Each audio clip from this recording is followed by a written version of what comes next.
13 जुलाई सन 1931 के रोज श्रीनगर की central jail के अहाते में उस वक्त के महाराजा हरि सिंह की फौज के हाथों दर्जनों कश्मीरियों को शहीद किया गया।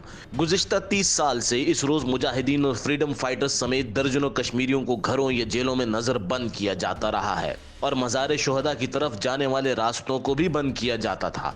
मोदी सरकार को शहीद कश्मीरियों से भी उतना ही खौफ लाहक है जितना चलते फिरते मासूम निहत्ते कश्मीरियों से है। गुज़िश्ता बरस 5 अगस्त को कश्मीर को इंडियन वफाक में बाकायदा तौर पर जम करने का काला कानून लाया गया और मकामी कानून के मुताबिक 13 जुलाई की तातील को खत्म कर दिया गया और इसके साथ ही यौम शोहदा मनाने की 70 साल सरकारी रिवायत का भी खात्मा करने की नाकाम कोशिश की गई। भारत हुकूमत ने गैर जरूरी तौर पर कश्मीरियों पर एक सकाफती जंग भी मुसल्लत कर दी। गुज़िश्ता 7 दहाइयों में यह पहला मौका है कि कश्मीर में 13 जुलाई को सरकारी तातील नहीं है, लेकिन कश्मीरी सियासी लीडरों ने अलग अलग बयानात में शोहदा को खराज अकीदत पेश किया है। इस दिन पर भारत ने पाबंदियां तो आयद करनी, लेकिन कश्मीरियों के जज्बे हुर्रियत को कुचलने में नाकाम रहा।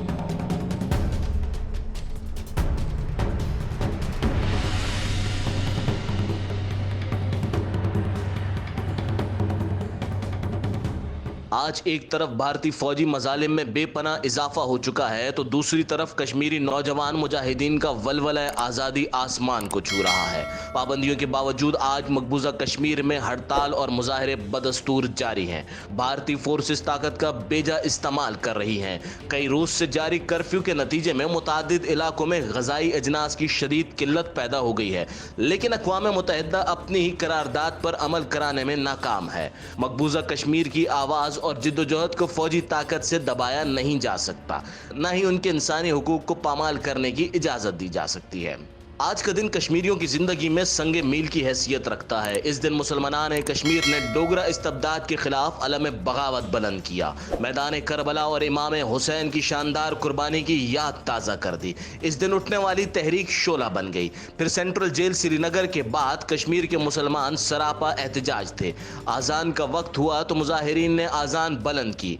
डोगरा हुक्मरानों के जालिम मुहाफिजों ने हुक्म पर फायरिंग खोल दी, जिससे एक नौजवान शहीद हुआ। इसके शहीद होते ही एक और नौजवान उठा और इसने अजान देनी शुरू कर दी।